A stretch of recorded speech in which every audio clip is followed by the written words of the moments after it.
Hello everyone and welcome to the captain. So यार हमारे English language के free course के अंदर आज कुछ इंपॉर्टेंट क्वेश्चंस की प्रैक्टिस मैं करा रहा हूँ।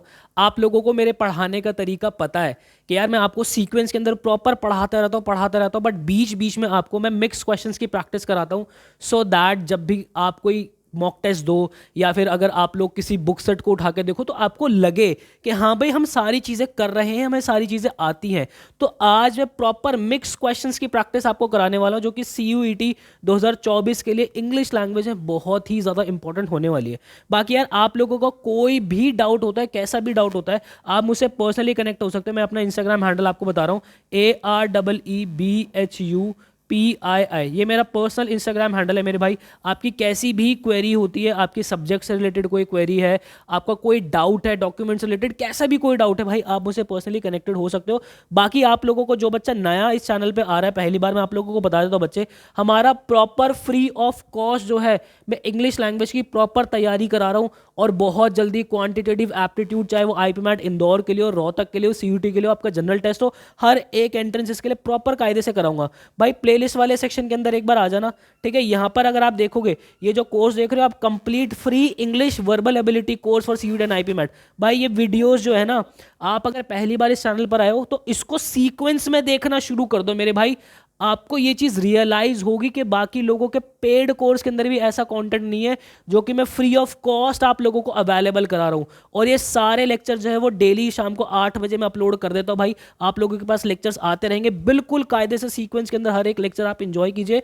बाकी आप एडु कैप्टन के प्रीमियम बैच का पार्ट बनना चाहते हो तो भाई आज हमारा आखिरी दिन है। आप लोगों को पता है मैं पिछले 4-5 दिन से बोल रहा हूँ कि हम कुछ दिनों के अंदर हमारा बैच जो है बंद कर देंगे। तो आज शाम को हम हमारा बैच बंद कर देंगे मेरे भाई।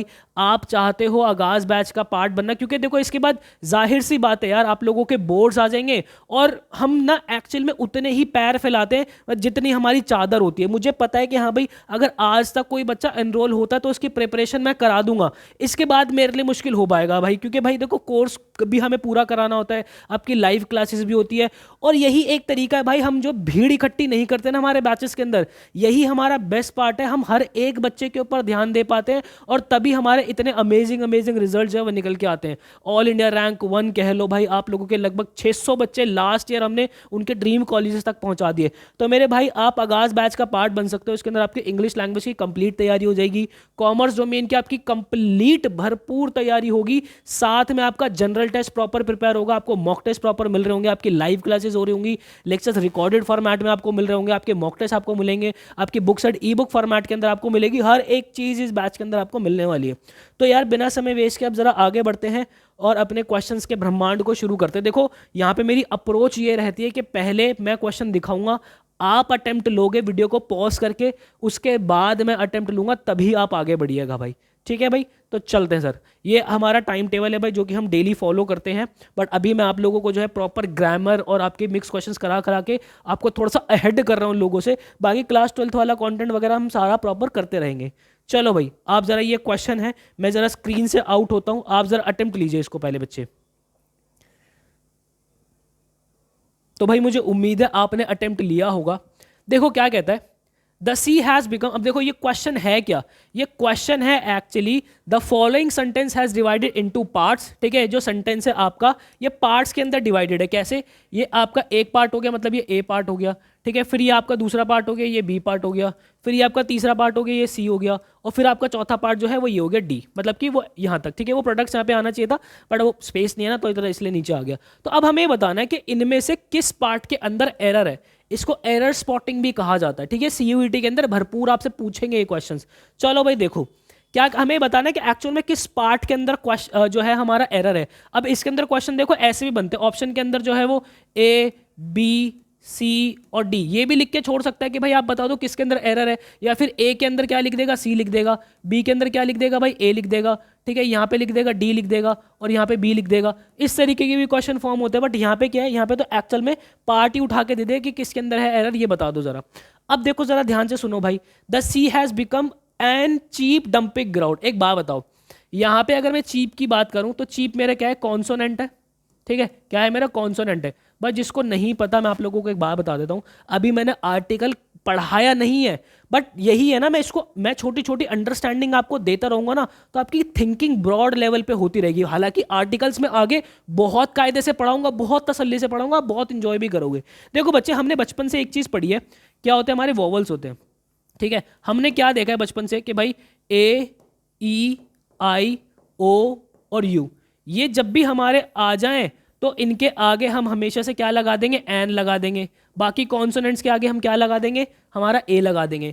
ये कॉन्सेप्ट मत रखना दिमाग के अंदर। हमेशा से आपको जो महत्व देना है, वो किसको महत्व देना है, वो हमेशा से आपको महत्व देना है साउंड को। अब साउंड किसकी, ठीक है, अ ई उ ए ओ ओ, ठीक है, ई, ये वाली जो साउंड होते हैं ना मेरे भाई, ये वाली जो साउंड होती है ऊ, ये जहां से भी ए वाली जो हमारी साउंड होती है, ये ए वाली या फिर ये वाली ए वाली, ये जो भी साउंड होते हैं ना हमारी, इन सब के आगे बच्चे क्या लगता है, एन लगता है। हमेशा ध्यान रखना, ये कॉन्सेप्ट ही दिमाग से क्लियर कर दो, क्योंकि इस कॉन्सेप्ट के अंदर चलोगे तो छोटी क्लास तक तो ठीक है, बस एंट्रेंस पॉइंट ऑफ व्यू पे हमेशा से फंसोगे, ठीक है। तो यहाँ पे देखो, क्योंकि अगर मैं आपसे कह रहा हूँ कि भाई मैंने बोला डैश MLA, ठीक है, यहाँ पे मेरा डैश लगा है। अब जरा आप लोग एक बार बताइए कि यहाँ पे ए लगेगा या फिर एन लगेगा, कायदे से बताओ भाई जरा एक बार। मुझे उम्मीद है कि आपने किया होगा। और बहुत से बच्चे पता है क्या करते हैं, बहुत से बच्चे यहाँ पे कर देते हैं ए MLA, नहीं, आपका एन MLA जो है वो करेक्ट होता है। क्यों? क्योंकि अगर एम को देखोगे ना तो मुझे साउंड को महत्व देना है, और एम अगर आप बोले तो पहले ए आ रहा है। देखो एम कैसे बोलोगे हिंदी के अंदर, ऐसे बोलोगे एम एम, तो ये साउंड को महत्व देना है, एन MLA होता है बच्चे हमारे, ठीक है। लेकिन यहाँ पे क्या, ची तो चा वाली कॉन्सोनेंट साउंड है, तो यहाँ पे मेरा एन नहीं, यहाँ पे मेरा ए आना था, ठीक है। तो यहाँ पे मेरा किस पार्ट के अंदर एरर है, बी पार्ट के अंदर एरर है। बात आ रही समझ में? अगर मान लो इस तरीके से ऑप्शन होते तो मैं क्या करता, ऑप्शन नंबर डी टिक करता। कोई दिक्कत, कोई परेशानी इस क्वेश्चन के अंदर? ये रिपीट होती है बहुत ज़्यादा चीज़ें, इसलिए मैं इतना एम्फोसाइज करो इन क्वेश्चंस को। जहाँ पे भी नोट्स बना रहे हो ना भाई, कायदे से बना के रखना। यकीन मानो, जिस दिन CUT देकर आओगे ना, मुझे याद करोगे कि भैया वाकई आपने जो है फ्री ऑफ कॉस्ट जो है चीज़ें पढ़ाई थी हमें। नेक्स्ट क्वेश्चन की तरफ चले ज़रा, चलो भाई नेक्स्ट क्वेश्चन चलते हैं ज़रा। एक सेकंड, अरे आगे काहे नहीं बढ़ रहा, अच्छा हाँ, नेक्स्ट क्वेश्चन ये रहा भाई, हर्क्यूलियन टास्क। बताओ ज़रा, ये हमारा एक ईडियम है, इसका मीनिंग बताना भाई हमें। मैं उम्मीद कर रहा हूँ कि आपने जो है वो बताया होगा। देखो हर्क्यूलियन की अगर मैं बात करूँ, आपने हर्कुलस सुना है? हर्कुलस कौन थे? जो हमारे ग्रीक के गॉड थे एक, है ना, हमारे ग्रीक गॉड थे एक। और ये जो हमारे हर्कुलस थे वो एक्चुअल में बहुत ज़्यादा क्या थे, स्ट्रॉन्ग थे, काफ़ी ज़्यादा स्ट्रॉन्ग थे भाई हर्कुलस हमारे, बिल्कुल पत्थर की तरह स्ट्रॉन्ग थे। तो जो भी हरक्यूलियन टास्क होता है ना, वो एक ऐसा टास्क होता है जहां पे बहुत ही ज़्यादा फिजिकल स्ट्रेंथ हो। तो एक बार ऑप्शन नंबर ए देखते हैं, अ job that requires a lot of talking. नहीं, टॉकिंग तो नहीं होता कुछ भी, ठीक है। अ job that makes everyone feel proud. नहीं, फील प्राउड का भी कोई सेंस नहीं आता। अ job that requires large amount of physical strength. Yes, जो ऐसा टास्क जो आपको बहुत ज़्यादा फिजिकल स्ट्रेंथ जहां पे लग रही हो, उस टास्क को मैं क्या बोलूंगा, हर्क्यूलियन टास्क बोलूंगा, ठीक है। जैसे कि मान लो आपसे कोई बोल दे कि भाई मेरी गाड़ी को धक्का लगा दो, तो गाड़ी को धक्का लगाना क्या है, एक हर्क्यूलियन टास्क है, ठीक है। उसमें फिजिकल स्ट्रेंथ की बहुत ही ज़्यादा ज़रूरत है।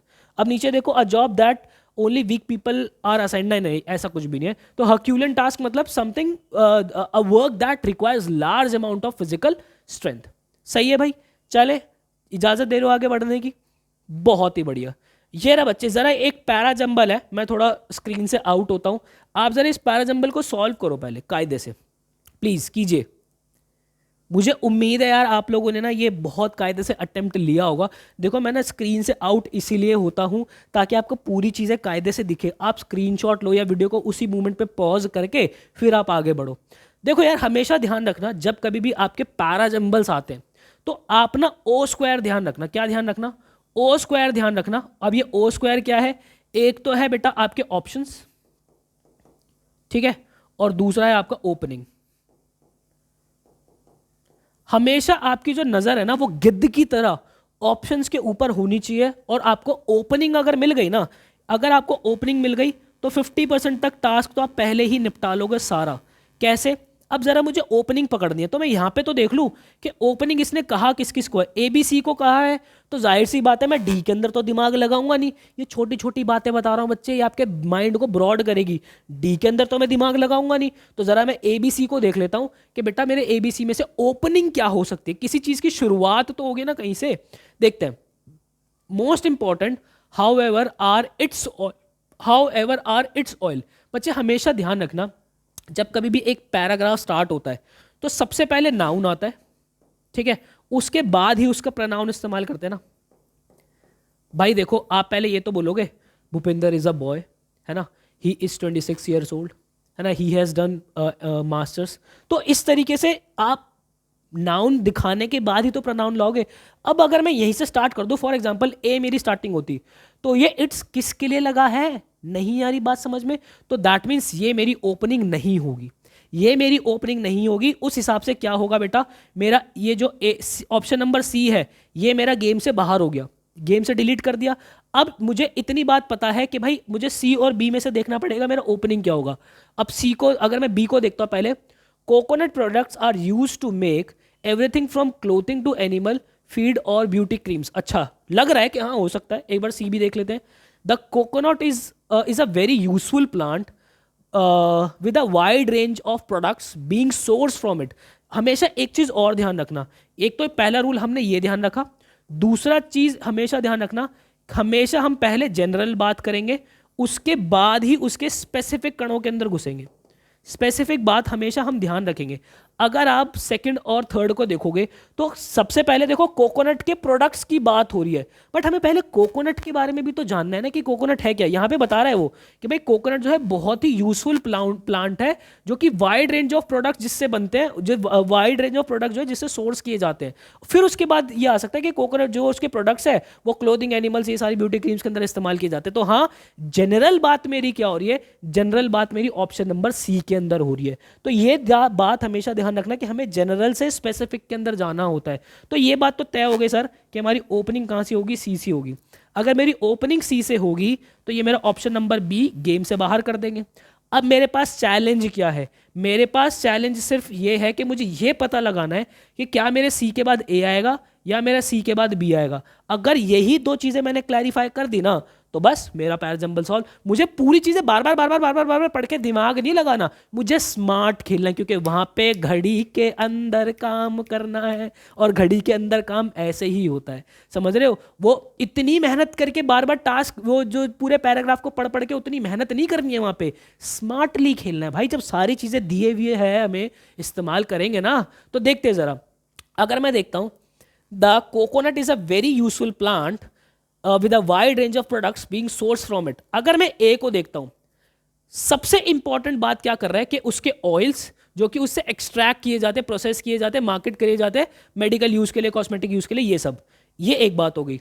अगर मैं सी को देखता हूं, मतलब अगर मैं बी को देखता हूं, coconut products are use to make everything from clothing to animal feed and beauty creams. अब एक बात देखो, अगेन इन दोनों को अगर मैं देखूं भाई, अगर मैं बी और ए को देखता हूं तो इन दोनों में से ज्यादा जनरल बात कहां हो रही है, जनरल बात जो है वो ज्यादा पहले यहां पे हो रही है। क्यों? क्योंकि वो बता रहा है कि भाई कोकोनट के जो प्रोडक्ट्स है ना, वो क्लोथिंग से लेके एनिमल फीड से लेके ब्यूटी क्रीम सब बनाए जाते हैं।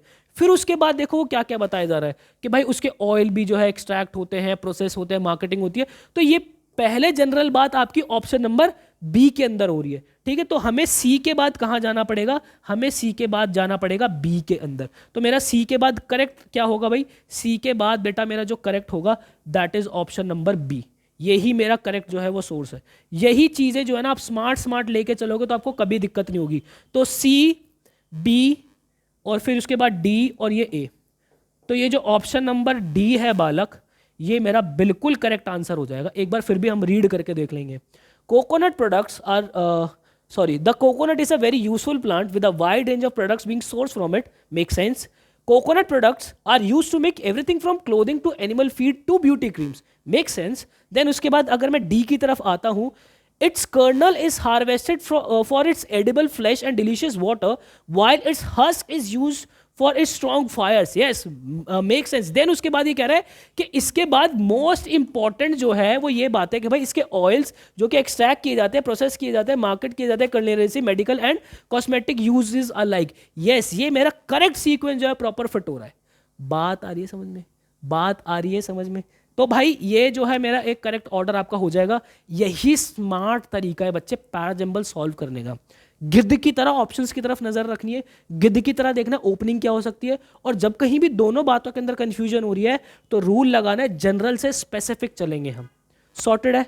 अगर ये बात समझ में आ गई तो कमेंट सेक्शन के अंदर हार्ट वाला इमोजी भर दो जरा। आगे चलते हैं भाई, नेक्स्ट देखते हैं भाई जरा। मैं स्क्रीन से आउट हो रहा हूं, एक बार इसको जरा सॉल्व करो। इनडायरेक्ट स्पीच है बच्चे, मुझे उम्मीद है कि आपने ये क्वेश्चन जो है वो सॉल्व किया होगा। अच्छा जी, देखो जब कभी भी डायरेक्ट से इनडायरेक्ट स्पीच बनाते हैं तो हमें सबसे पहले सेंटेंस देखना है। ये एक्चुअली मेरा एक्सक्लेमेटरी सेंटेंस है, ठीक है। और हमने देखा है कि एक्सक्लेमेटरी सेंटेंसेस की पहचान क्या है, उसके अंदर ये एक्सक्लेमेशन का मार्क होता है ना। और एक्सक्लेमेशन में क्या क्या आ सकता है हमारा, अलास, हुर्रे, वॉट, ये सब चीज़ें आती है भाई। इस एक्सक्लेमेशन में क्या आता है मेरा, अलास है ना, हुर्रे, ठीक है, देन उसके बाद वाओ, ये सारे वर्ड्स आते हैं हमारे, ठीक है। और जब भी हम इसको डायरेक्ट स्पीच को इनडायरेक्ट के अंदर कन्वर्ट करते हैं तो ये सारे वर्ड्स हमें ड्रॉप करने पड़ते हैं, ये सारे वर्ड्स हमें छोड़ने पड़ते हैं, और इनके बदले में हमें क्या लगाना पड़ता है, इनके बदले में हमेशा हमें वेरी लगाना पड़ता है। अगर ये बात आपने देखो, हालांकि हमने अभी डायरेक्ट इनडायरेक्ट स्पीच नहीं पढ़ा, ये मैं पढ़ाऊंगा, बट अगर आपको ये बात पता है, अभी से ही पता चल जाए, तो कोई कोई बुराई थोड़ी है इस बात के अंदर, कोई मेहनत थोड़ी ना करनी पड़ रही उतनी ज़्यादा। बट हाँ, इस बात को दिमाग में रखना है कि इन फ्यूचर अगर पेपर में भी चीज़ें फंस जाएंगी भाई, तो कर तो लेंगे। मेरा आईसीएसई वाला बच्चा भी देख रहा होता है, बोर्ड के अंदर ग्रामर आप लोगों से पूछी जाती है, इनफैक्ट काफ़ी सारे स्टेट बोर्ड्स के अंदर ग्रामर पूछी जाती है, तो वहाँ पे तो करके आओगे ना भाई ये सवाल। और मैंने आपसे क्या बोला, ये इंग्लिश लैंग्वेज का जो कोर्स लॉन्च किया हुआ ना भाई, आपका क्लास 12th और आपका CUET, आपका कोई भी एंट्रेंस हो, फोड़ के आओगे भाई, गारंटी कह रहा हूँ, ठीक है। चलो, तो अब यहाँ पे हमें क्या है, हमें वेरी ढूंढना है कि वेरी तो मेरा कहीं ना कहीं आएगा ही आएगा भाई, ठीक है। तो अगर मैं ऑप्शन नंबर ए को देखता हूँ, मेरा कहीं से कहीं तक भी वेरी नहीं है, ये मेरा गेम से बाहर कर दो, ठीक है। देन उसके बाद इसके अंदर वेरी है, ऑप्शन नंबर सी अगर मैं देखता हूँ तो इसके अंदर भी वेरी नहीं है, ये भी गेम से बाहर कर दो। अब मेरे को डाउट क्या है कि भाई मेरा ऑप्शन नंबर बी और सी को मुझे चेक करना है। देखो मैं आपको ना साथ ही साथ ऑप्शंस को एलिमिनेट कैसे किया जाता है वो चीज़ें भी साथ के साथ सिखा रहा हूँ, क्योंकि ऑप्शन एलिमिनेशन हर किसी को जल्दी से आ नहीं पाता है, ठीक है। बात है समझ में। अब देखो भाई कैसे दिमाग लगाना है आप लोगों को। आपने ये देखा कि भाई जो मेरे रिपोर्टिंग वर्ब है ये मेरा किसके अंदर है, पास्ट टेंस के अंदर है। तो अगर ये पास्ट टेंस के अंदर है तो ये मेरा इस जो है, हमने हमेशा से देखा है कि जब भी हम डायरेक्ट से इनडायरेक्ट चेंज करते हैं तो हम क्या करते हैं, पास्ट की तरफ चीज़ों को ढकेलते हैं। अगर मेरा टेंस प्रेजेंट इंडेफिनिट के अंदर है तो उसका पैसिव उसका इनडायरेक्ट किसके अंदर बनेगा, पास्ट इंडेफिनिट के अंदर। अगर मेरा टेंस जो है वो प्रेजेंट कॉन्टिन्यूस के अंदर है तो उसका इनडायरेक्ट कहाँ बनेगा, पास्ट कॉन्टिन्यूस के अंदर बनेगा। तो यहाँ पे इस की जगह मुझे वॉज चाहिए ही चाहिए होगा, वॉज मुझे चाहिए ही चाहिए होगा। तो मेरी दो पहचान है, वॉज और वेरी, ये जिस सेंटेंस के अंदर होगा वहां पे कहानी मेरी सेट हो जाएगी बिल्कुल, ठीक है। तो देखो पहले वाला ऑप्शन, एक तो मैं वॉज की हेल्प से भी उसको एलिमिनेट कर सकता था, और दूसरा इसके अंदर कहीं वॉज भी नहीं है, तो इस हिसाब से भी मेरा जो है एलिमिनेट हो गया। अब देखो जरा, अगर मैं सेकंड देखता हूं तो सेकंड के अंदर वॉज भी है और वेरी भी है, ठीक है भाई, बात समझ में आती है, मेक सेंस। बट आगे भी तो चेक करूंगा। अगर यहाँ पे देखूं तो यहाँ पे देखो इज लगा हुआ है, इस वजह से भी ये गेम से बाहर हो जाएगा, और वेरी भी इसके अंदर नहीं है तो ये भी मेरा गेम से बाहर कर देंगे। अब उसके बाद देखो भाई यहाँ पे, उसके बाद यहाँ पे देखो, यहाँ पे क्या है, देखो भाई मेरा ये इज, यहाँ पे मेरा वेरी तो दे रखा है बट यहाँ पे मेरा इज दिया हुआ है, तो यहाँ पे ये इज नहीं ये वॉज होना चाहिए था, तो ये भी मेरा गेम से बाहर हो जाएगा। तो मेरा करेक्ट आंसर क्या होगा, करेक्ट आंसर होगा मेरा option number B, that is Betty exclaimed with joy that she was very beautiful. बात आ रही समझ में। ये छोटी छोटी चीजें अगर पकड़ में आ गई ना भाई, कभी लाइफ के अंदर एक्टिव पैसिव नरेशन के अंदर कहीं दिक्कत नहीं आएगी, डायरेक्ट इनडायरेक्ट के अंदर बिल्कुल दिक्कत नहीं आएगी आप लोगों को।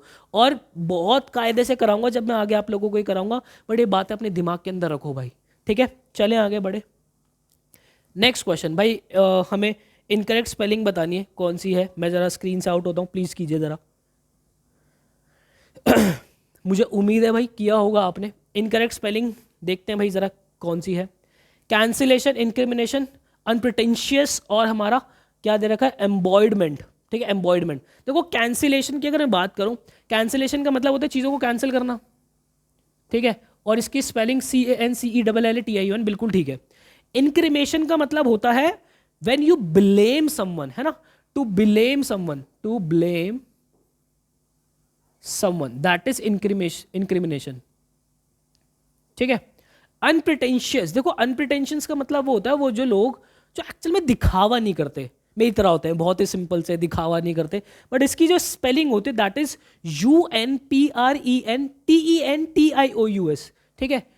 अनप्रिटेंशियस, PRENTENTIOUS होती है अनप्रिटेंशियस, ठीक है भाई, बात आ रही है समझ में। बिल्कुल सिंपल से लोग, बिल्कुल जो दिखावा ना करे, दैट इज अनप्रिटेंशियस। एम्बॉयडमेंट का मतलब होता है, जैसे आपने सुना होगा ना अवतार, ये तो विष्णु का अवतार है ना, ये तो शिव का अवतार है, तो एम्बॉयडमेंट मतलब अवतार होता है हमारा, ठीक है। तो यहाँ पे हमारा करेक्ट आंसर क्या हो जाएगा, ऑप्शन नंबर सी। इसके अंदर जो है वो गलत है, इसकी स्पेलिंग हमारी अनप्रिटेंशियस होना चाहिए, ठीक है भाई, बात आ रही समझ में, कोई दिक्कत। चलो नेक्स्ट क्वेश्चन ये रहा बेटा, आप लोगों को पैसिव वॉइस के अंदर कन्वर्ट करना है। मैं ज़रा स्क्रीन से आउट होता हूँ, पहले आप खुद अटेम्प्ट लीजिए यार, क्योंकि आप जब तक अटेम्प्ट नहीं लोगे ना भाई, तब तक मज़ा नहीं आएगा, आपका ब्रेन जो है ना वो खुलेगा नहीं, ठीक है। तो मैं उम्मीद कर रहा हूँ कि आपने ऐसा किया होगा भाई। A man bought a parrot that could speak 5 languages. अच्छा जी, देखो यार, हमें पता है a man bought a parrot, है ना, ये क्या है भाई, पास्ट के अंदर है हमारा, है ना, वर्ब है हमारा, एक्टिव वॉइस पास्ट के अंदर है। तो यहाँ पे जब भी हम इसका पैसिव फॉर्म करेंगे, तो पैसिव फॉर्म करने पर हमें जो है या तो वॉज या फिर वर होना चाहिए, हेल्पिंग वर्ब, है ना, इन दोनों में से कोई एक होगा। और देन उसके बाद मेरा वर्ब की थर्ड फॉर्म आएगी, वॉज वर के साथ मेरी वर्ब की थर्ड फॉर्म आनी चाहिए। तो ज़रा एक बार मैं देख लेता हूँ एक एक करके। अ parrot that could spoke 5 languages bought the man. अब यहाँ पे कुड बॉट 5 लैंग्वेज, यहाँ पे मेरा वॉज वर कहीं नहीं दे रखा, गेम से बाहर कर दो। A parrot that spoke 5 languages was bought by the man, देखो was bought by the man ये हो सकता है, बट एक बार मैं आगे के ऑप्शन जरूर चेक करूंगा। अ parrot that spoken 5 languages was bought by the man, देखो इसके अंदर भी वॉज और बॉट दोनों है, ये भी हो सकता है, एक बार आगे और चेक कर लेते हैं। A parrot that spoke 5 languages had been bought का तो कोई सेंस ही नहीं है भाई, तो ये मेरा क्या हो जाएगा, ये गेम से मेरा बाहर हो जाएगा। अब कहानी कहाँ फंसती है, कहानी फंसती है हमारी ऑप्शन नंबर 2 और ऑप्शन नंबर 3 के अंदर। इनके अंदर फर्क क्या है यार? हाँ, अ पैरट, ओके ये रहा, अ parrot that spoke 5 languages, a parrot that spoken 5 languages. अब मुझे ये पता लगाना है कि इनमें से कौन सा मेरा ठीक होगा। देखो हमेशा ध्यान रखना, 3 फॉर्म होती है हमारी वर्ब की फर्स्ट फॉर्म, वर्ब की सेकंड फॉर्म और हमारी वर्ब की थर्ड फॉर्म। अगर मैंने आपको बोला स्पीक, वर्ब की फर्स्ट फॉर्म जो है इसकी बेस फॉर्म है, देन इसकी सेकंड फॉर्म क्या हो जाएगी, स्पोक, है ना, और इसकी थर्ड फॉर्म, मैं थोड़ा सा दूर लिखता हूँ इसको, इसकी जो थर्ड फॉर्म होगी बच्चे वो क्या होगी, वो होगी स्पोकन, ठीक है। लेकिन हमेशा ध्यान रखना, जब कभी भी स्पोकन आता है तो उसके साथ जो है हमेशा या तो पहले हैज़ आएगा, ठीक है, या तो हैव आ रहा होगा या फिर हैड आ रहा होगा, हमेशा इसके साथ जो है वो ये हेल्पिंग वर्ब्स हमारी आएंगी आएंगी, तभी हमारा जो है स्पोकन आ पाएगा। तो यहाँ पे अगर मैं देखूँ तो यहाँ पे मेरा एक्चुअल में हैज़ और हैज़ हैव हैड है ही नहीं, कुछ भी नहीं है। तो उस हिसाब से मेरा ये आंसर जो है वो गलत हो जाएगा। मेरा option number 2, a parrot that spoke 5 languages was bought by the man, ये बिल्कुल मेरा करेक्ट आंसर हो जाएगा। ये छोटी छोटी ट्रिक्स हैं बेटा, छोटी छोटी बातें हैं, माइंड के अंदर रखोगे, लंबा चलोगे, लंबा खेलोगे गेम को, समझ रहे हो, आपको आप भूल नहीं पाओगे चीज़ों को। तो एक्टिव पैसिव और नरेशन तो एग्जाम पॉइंट ऑफ व्यू से बहुत इंपॉर्टेंट है। मतलब लास्ट अगर मैं बात करूँ शिफ्ट के अंदर 4 4 5 5 क्वेश्चन एक टॉपिक से, मतलब नरेशन की बात करूँ 3 से 4 क्वेश्चन देखने को मिल रहे हैं, पैसिव की बात करूँ 4 से 5 क्वेश्चन उसके देखने को मिल रहे हैं। तो इतना इंपॉर्टेंट टॉपिक है भाई ये। चलें आगे, नेक्स्ट देखें भाई, आइए ज़रा यहाँ पे स्पेलिंग टेस्ट है, ज़रा बताइए भाई क्या होगा क्या नहीं होगा। मुझे उम्मीद है आपने किया होगा भाई अटेम्प्ट। देखो बेटा, प्लेज का मतलब होता है आपका ओथ लेना, है ना, शपथ लेना। एक सेकंड, प्लेज का मतलब होता है बच्चे आपका ओथ लेना, OATH, ठीक है, शपथ लेना। एक्वेरियम, देखो एक्वेरियम जो फिश टैंक होता है हमारे घर पे उसको कहते हैं, और इसकी स्पेलिंग हमारी सी नहीं आएगा, बस AQUARIUM, ये एक्वेरियम की स्पेलिंग होगी, ठीक है। एब्राइज का मतलब क्या होता है, देखो एब्राइज होता है किसी चीज़ को जब आप छोटा करते हो ना, दैट इज एब्राइज। और ये मेजर वर्ड जो है ना, ये आपका बुक्स के कॉन्टेक्स्ट में लिखा जाता है कि बुक्स यार थोड़ी सी छोटी कर दो, नॉवेल्स के कॉन्टेक्स्ट में किया जाता है, इसको थोड़ा सा छोटा कर दो, एब्राइज ऐसे करके यूज़ किया जाता है, ठीक है। बुके आपको पता है, बुके का मतलब होता है bunch of flowers, bunch of flowers, that is bouquet, ठीक है बेटा। तो यहाँ पे हमारा करेक्ट आंसर क्या हो जाएगा, करेक्ट आंसर हो जाएगा ऑप्शन नंबर बी, ठीक है। इसके अंदर जो है हमारी स्पेलिंग मिस्टेक है, चलो भाई आगे। चलो भाई ये बताना है अब आपको, हमारा ये बताना है कि जो अंडरलाइंड है क्या इस ये है मेरा ठीक है, अगर ठीक है तो इसके अंदर कोई भी सब्स्टिट्यूशन नहीं आएगी, और अगर ठीक नहीं है तो इन बाकी में से क्या आना चाहिए। मैं ज़रा स्क्रीन से एक बार आउट आउट होता हूँ, आप ज़रा एक बार प्लीज़ कीजिए इसको। किया बच्चे? मुझे उम्मीद है आपने किया होगा। देखो बच्चे अब यहाँ पे क्या है, here's to the news tonight at 9 PM as there will be an important announcement about the budget. देखो दो चीज़ होती है, एक होता है बच्चे आपका हेयर, ठीक है, और एक चीज़ होती है आपकी लिसन, ठीक है। इन दोनों के अंदर अगर मैं आपसे फ़र्क पूछूं तो इन दोनों में एक्चुअल में फ़र्क क्या है। देखो हेयर होता है जो चीज़ आपने सुनी, आपकी एक नेचुरल एबिलिटी है। क्या है ये? आपकी एक नेचुरल एबिलिटी है। फॉर एग्जाम्पल मान लो कि आप घर पे पढ़ाई कर रहे हो, घर के पास से कोई शादी होती, मतलब किसी की बारात जा रही है, तो आप ढोल सुन रहे हो, मतलब कि दूर से जा रही है बारात, उस ढोल की आवाज़ कानों में आ रही है, तो वो आपने हियर किया, सुना है। बट जहां कहीं भी आप किसी चीज़ को सुन रहे हो और आपका अटेंशन भी वही है, ठीक है, जहां कहीं भी आपका अटेंशन आ जाए तो वो चीज़ आपने लिसन की है। हेयर के अंदर जो है वो आप अटेंशन नहीं दे रहे होते हो, ठीक है। जब कभी भी आप चीज़ों को लिसन करते हो तो वहां आप अटेंशन देते हो। बात आ रही समझ में? अब एक बात बताओ, अगर कोई इंपॉर्टेंट अनाउंसमेंट आएगी बालक, कोई इंपॉर्टेंट अनाउंसमेंट आएगी बजट के रिगार्डिंग, तो उसको हम हेयर थोड़ी ना करेंगे, उसको तो हम लिसन करेंगे, उसको तो हम सुनेंगे। क्यों? हमारा अटेंशन वहां पे चाहिए होगा। अच्छा जी, तो यहाँ पे ये तो बात बिल्कुल नहीं हो सकती कि कोई सब्स्टिट्यूशन नहीं होगा, सब्स्टिट्यूशन तो होगा, ये तो गलत है। और हियर टू मेरा नहीं हो सकता क्योंकि लिसन की बात होगी। अब बात आ रही है कि कौन सा लिसन लगाए, ये वाला लिसन लगाए या ये वाला लिसन लगाए। भाई इसके अंदर वर्ब की सेकंड फॉर्म है, इसके अंदर वर्ब की फर्स्ट फॉर्म है, तो क्या होगा? देखो बच्चा हमेशा ध्यान रखना, अगर मैं लिसन की बात करता हूं तो ये एक्चुअली मेरी है क्या? लिसन अगर मैं कायदे से देखता हूं तो ये मेरी एक वर्ब है, ठीक है। और अगर मान लो यहाँ पे मैं लिसन लगाता हूँ, ठीक है, यहाँ पे अगर मैं लिसन लिसन अगर मैं लगाता हूँ तो यहाँ पे एक्चुअल में क्या है? ये लिसन अगर आप देखोगे तो सेंटेंस वर्ब से ही स्टार्ट हो रहा है, ठीक है। जब कभी भी सेंटेंस आपका वर्ब से स्टार्ट होता है तो उसको हम इंपेरेटिव सेंटेंसेस कहते हैं। क्या कहते हैं? इंपेरेटिव सेंटेंसेस कहते हैं। मैं आगे इसको बहुत डेप्थ के अंदर समझाऊंगा, चिंता ना लो आप, बस माइंड के अंदर रखो एक बात, इंपेरेटिव सेंटेंसेस कहते हैं, ठीक है। जब कभी भी आपका सेंटेंस जो है वो वर्ब से स्टार्ट होगा उसको इंपेरेटिव सेंटेंस कहते हैं। और इंपेरेटिव सेंटेंसेस हमेशा वर्ब की फर्स्ट फॉर्म से ही स्टार्ट होते हैं। बात आ रही है समझ में? तो यहाँ पे मेरा लिसनड टू नहीं होगा, यहाँ पे मेरा लिसन टू होगा। क्यों? क्योंकि ये एक इंपेरेटिव सेंटेंस है और इंपेरेटिव सेंटेंस वर्ब की फर्स्ट फॉर्म से ही स्टार्ट होगा। कोई दिक्कत कोई परेशानी इसके अंदर आई होप आपको नहीं होगी। चले आगे बढ़े, इजाजत दे रहे हो?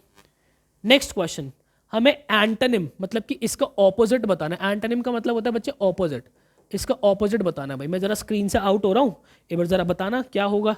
स्टालवॉट, क्या होगा भाई स्टालवॉट?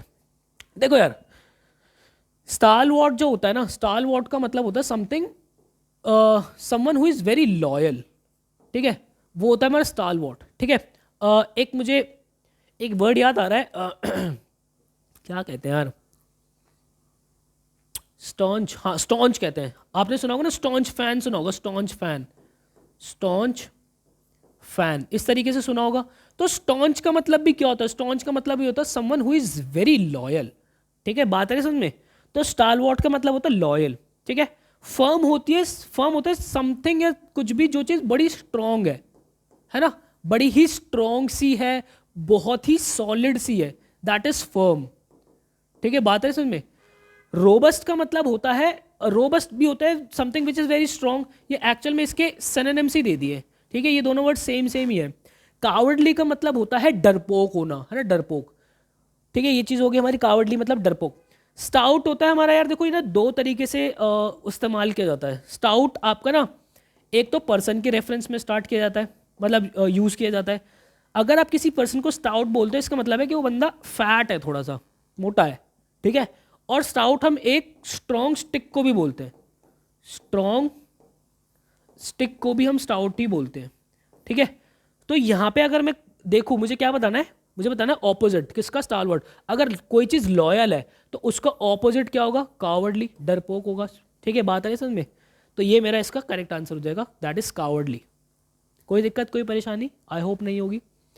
नेक्स्ट क्वेश्चन ये रहा बेटा, हमें जो है सब्स्टिट्यूशन बतानी है, वन वर्ड हमारे जो सब्स्टिट्यूशन आ रही है कि इसके अंदर हमारा कुछ एरर है या नहीं है, और है तो कहाँ एरर है और क्या होगा इसका, और अगर नहीं है तो हम जो है नो सब्स्टिट्यूशन बता देंगे। करो बेटा इसको ज़रा, मुझे उम्मीद है ऐसी कि आपने इसको किया होगा। देखो बच्चा, एक रूल है एडजेक्टिव्स के अंदर हम पढ़ते हैं, हालांकि अभी आपने नहीं पढ़ा, मैं आगे बहुत कायदे से पढ़ाऊंगा, बट इसको हमेशा से ध्यान रखना। कुछ ना पेयर्स होते हैं, पेयर्स क्या होते हैं हमेशा ध्यान रखना, आपका आइदर के साथ ना, आइदर के साथ हमेशा और आएगा। जैसे कि यहाँ पे आइदर है, इसके साथ और ही आएगा। एग्जामिनर यहाँ भी खेल जाता है कभी कभी, बट यहाँ तो ठीक है अभी, है ना। दूसरा एक पेयर होता है हमारा, दूसरा पेयर होता है हमारा नाइदर। नाइदर के साथ बच्चे हमेशा ही आपका नॉर आता है, ठीक है, ये बात ध्यान रखना। तीसरा एक पेयर होता है हमारा नॉट ओनली, ठीक है। नॉट ओनली के साथ हमेशा आपका बट ऑल्सो आएगा। क्या आएगा? नॉट ओनली के साथ हमेशा आपका बट ऑल्सो आएगा, ठीक है। अब यहाँ पे हमेशा एक बात ध्यान रखना, अब देखो जैसे आइदर की मैं बात करूँ तो आइदर के बाद ये एक सब्जेक्ट है ना, आइदर द बियर्स और द लायन, ये मेरा सब्जेक्ट 2 है। तो मतलब आइदर के बाद जो है एक सब्जेक्ट 1 आता है और के बाद मेरा सब्जेक्ट 2 आता है। सिमिलरली ऐसे ही मेरा नाइदर के बाद सब्जेक्ट 1 आता है और नॉर के बाद भी सब्जेक्ट 2 आता है। सिमिलरली ऐसे ही मेरा नॉट ओनली के बाद भी सब्जेक्ट 1 आता है और बट ऑल्सो के बाद मेरा सब्जेक्ट 2 आता है। लेकिन इन सभी के साथ हमेशा ध्यान रखना, इन सभी के साथ जो है बाद में एक वर्ब आती, हमेशा बाद में एक वर्ब आती है जो कि ये रही, जो कि ये रही वर्ब, हमेशा इनके बाद एक वर्ब आती है। और ये वर्ब किसके ऊपर डिपेंड करती है, ये बात ध्यान से सुन लो बच्चे। ये जो वर्ब होगी वो हमेशा सब्जेक्ट 2 के ऊपर डिपेंड करेगी, हमेशा सब्जेक्ट 2 के ऊपर ही डिपेंड करेगी। मतलब कि अगर ये सब्जेक्ट मेरा सिंगुलर है तो वर्ब भी मेरी सिंगुलर, ये सब्जेक्ट अगर मेरा सिंगुलर है तो वर्ब भी सिंगुलर, ये सब्जेक्ट मेरा प्लूरल है तो वर्ब भी प्लूरल, ये सब्जेक्ट मेरा प्लूरल है तो वर्ब भी मेरी प्लूरल, ये सब्जेक्ट मेरा सिंगुलर है तो वर्ब भी सिंगुलर, ठीक है। बात आ रही समझने। अब अगर मैं यहाँ पे देखूँ, इस बात को तो बॉक्स बना के लिख लो आप कहीं पे भी, ठीक है, बड़ा इंपॉर्टेंट है ये, ऐसे स्टार मार्क करके। अगर आप यहाँ पे देखो आइदर द बियर्स और द लायन, तो यहाँ पे मेरा पास वाला सब्जेक्ट ये है, तो यहाँ पे इस लायन की बात करूँ तो लायन मेरा सब्जेक्ट क्या है, सिंगुलर है।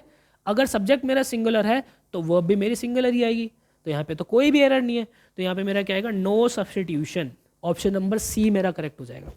कोई दिक्कत इसके अंदर, कोई परेशानी आई होप आप लोगों को नहीं होगी। चलें आगे, ओके, इतना ही है भाई।